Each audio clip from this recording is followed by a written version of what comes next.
নমস্কাৰ মই প্ৰশান্ত কুমাৰ দাসে আপোনালোক আটাইকে স্বাগতম জনাইছোঁ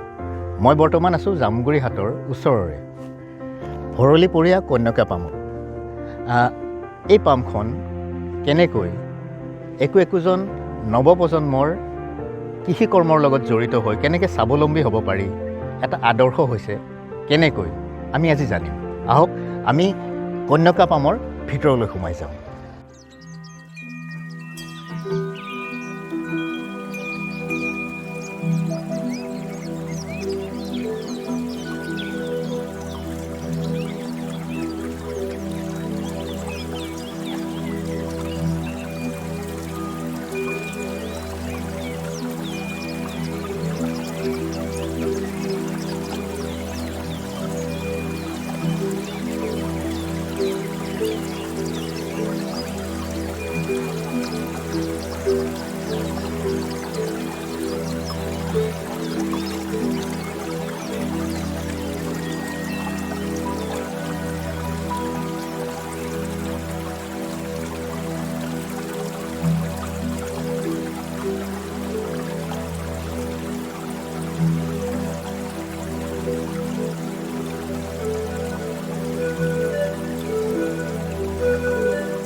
2016ত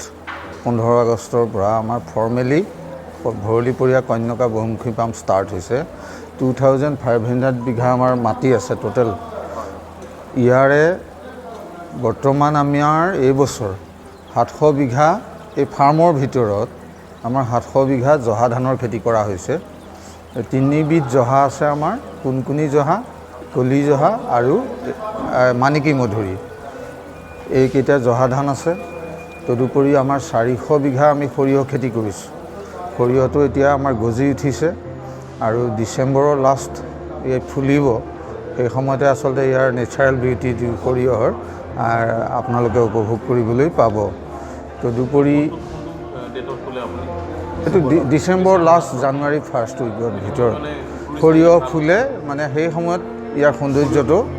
ভাল লগা এটা পৰিৱেশ হয় আৰু ইয়াৰ আমাৰ 2017ত জুবিন গাৰ্গৰ মানে অভিনীত আৰু এই মুনীন বৰুৱাদেৱৰ পৰিচালনাত প্ৰিয়াৰ প্ৰিয় ছবিখনৰ সৰহভাগ মানে দৃশ্যাংশ শ্বুটিং আমাৰ কন্যকা পামৰ আছিলে সৰিয়হৰ সেই সময়টো এটা সাংঘাতিক পৰিৱেশ হৈছিলে এইটো বছৰি হয় আমাৰ তাৰপিছতে আহিল আমাৰ ভেজিটেবলছ ইয়াত আমাৰ সকলো ধৰণৰ বতৰৰ যিবিলাক হয় এতিয়া শীতকালীন আমাৰ আলু কবি মূলা শাক বিভিন্ন ধৰণৰ এইখিনি আমাৰ হৈ আছে তদুপৰি আমাৰ 40 বিঘা মাটিত আমাৰ থলুৱা ফল মূল আমাৰ ইয়াত কোনো বাহিৰৰ ফল মূল একচুৱেলি আমি লগোৱা নাই এইখিনি সংৰক্ষণ আৰু তাৰ মানে প্ৰসাৰ আমি এইটো এটা আমাৰ লক্ষ্য স্থিৰ কৰি লোৱা হৈছে এইখিনি আমাৰ কৰি থকা হৈছে যিটো নেকি এতিয়া নতুন প্ৰজন্মই লেটেকু পনিয়ল বহুতে চিনি নাপায় বৰ থেকেৰা গুজি থেকেৰা আমাৰ যিবিলাক আমাৰ অসমৰ থলুৱা ফল মূল সেইখিনি আমাৰ কৰা হৈছে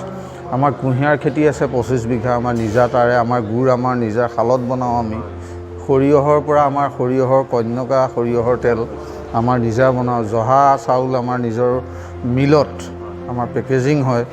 আৰু আমাৰ এতিয়া বৰ্তমান প্ৰায় 400 গৰু আছে 300 আমাৰ থলুৱা গৰু আছে গাই আৰু 50জনী এতিয়া গিৰ গৰু অনা হৈছে যোৱা 2 ছেপ্টেম্বৰত মুখ্যমন্ত্ৰী হিমন্ত বিশ্ব শৰ্মা ডাঙৰীয়াই এইটো আনুষ্ঠানিকভাৱে আমাৰ 450 ফুট দীঘল আমাৰ গোহালি খুব সম্ভৱ এইটো অসমৰ এটা মানে আটাইতকৈ ডাঙৰ গোহালি মানে গৌশালা 450 ফিট আপোনালোকে দেখা পাব এতিয়া গ'লে তাতে আমাৰ প্ৰায় 90জনী আমাৰ জাৰ্চি আৰু অষ্ট্ৰেলিয়ান ভেৰাইটি আৰু 50জনী গিৰ যিটো গুজৰাটৰ পৰা অনা হৈছে সেইখিনি আপোনালোকে দেখা পাব আৰু সেই গাখীৰ আমাৰ পোনে পোনে আমাৰ নিজা যিটো মানে ফেক্টৰী আছে ডায়েৰী ফেক্টৰী তাত আমাৰ যায় সেই তাৰ পৰা আমাৰ যিটো দুগ্ধজাত যিখিনি ডায়েৰী প্ৰডাক্ট পাৰ ডে আমাৰ এতিয়া 150 লিটাৰ হৈ আছে মানে টোটেল মই টোটেল হিচাপটো আৰু ইয়াৰ খুব এটা ভাল ৰিজাল্ট আমি পাইছোঁ যিটো আমি প্ৰথমতে ভাবিছিলোঁ যে আমাৰ অসমৰ জলবায়ুত সিহঁত চুইট কৰিব নকৰে গতিকে সেইবিলাক প্ৰব্লেম নাই আৰু সিহঁতৰ কেৰেক্টাৰ গিৰ গৰু বৰ সুন্দৰ তাৰ গাখীৰ বহুত উত্তম গাখীৰ হয় তাৰ ফেটছ আমাৰ ইয়াতকৈ বহুত বেছি গতিকে আমি ভাবিছোঁ যে গিৰ গৰুৱে আমাক এটা ভাল ৰিজাল্ট দিব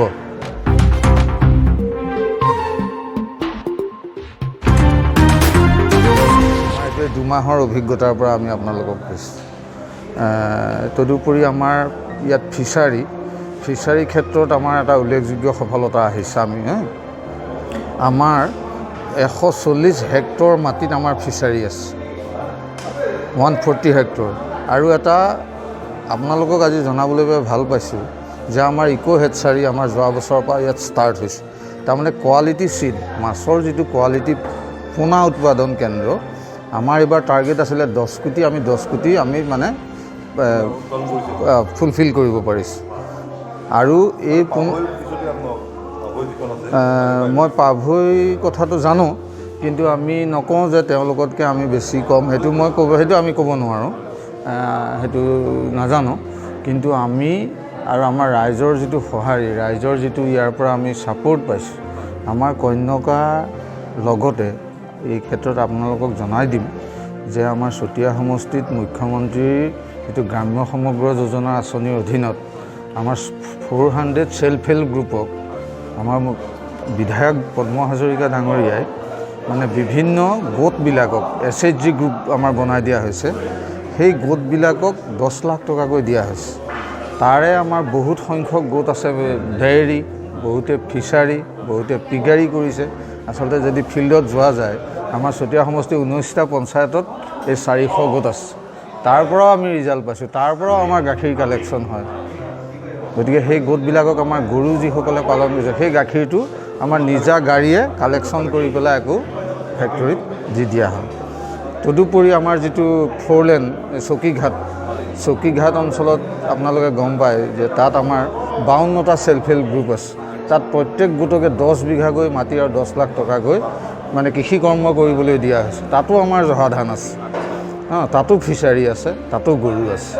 গতিকে সেইবিলাকৰ পৰা চতিয়া সমষ্টিত যিটো অৰ্থনৈতিক কৃষি বিপ্লৱ পথাৰো আমাৰ বজাৰো আমাৰ চাভি এইবিলাক কথা বতৰা বাস্তৱ ক্ষেত্ৰত কি হৈছে মই নকওঁ আপোনালোকে যদি সময় পায় এইখিনি একবাৰ মানে টাচ কৰক তদুপৰি কন্যকাৰ আমাৰ এতিয়া বগৰী খেতি আছে কল আছে আমাৰ মানে গোটেইখিনি থলুৱা আমাৰ মালভোগ কলৰ বাগান আছে অমৃতসাগৰৰ আছে চেনী কল আছে কাঁচকল আছে গোটেইখিনি আছে আৰু শেহতীয়াকৈ আমাৰ চিলড্ৰেন পাৰ্কখন গঢ়ি উঠিছে যে তাৰ লগত আমাৰ ৰেষ্টুৰেণ্ট হৈছে ইয়াত আমাৰ ৰাইজৰ দাবী এইবিলাক আছিলে যে এই অঞ্চললৈ আহিলে আমি একাপ চাহ কেতিয়াবা এমুঠি ভাত লাগে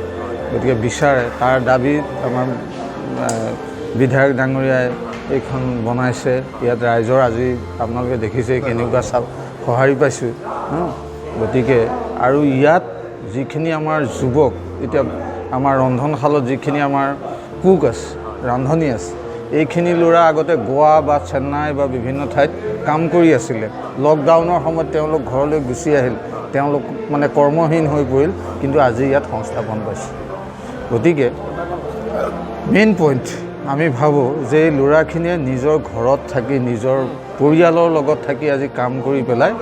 দুবেলা দুমুঠি শান্তিৰে খাবলৈ পাইছে হাতত কিবা এটা পকেটলৈ তেওঁলোকৰ আহিছে গতিকে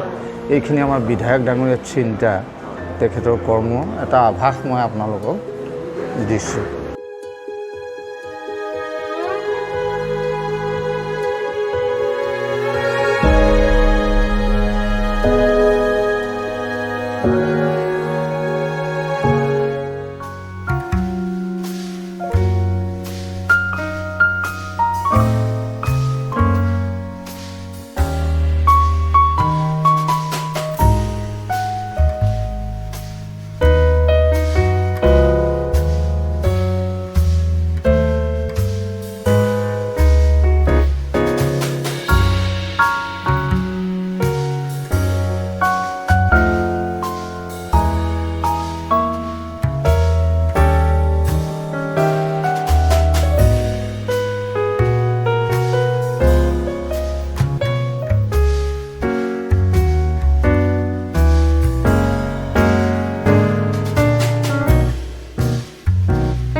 ইয়াৰ লগে লগে আজি আমাৰ সময় হৈ আহিল।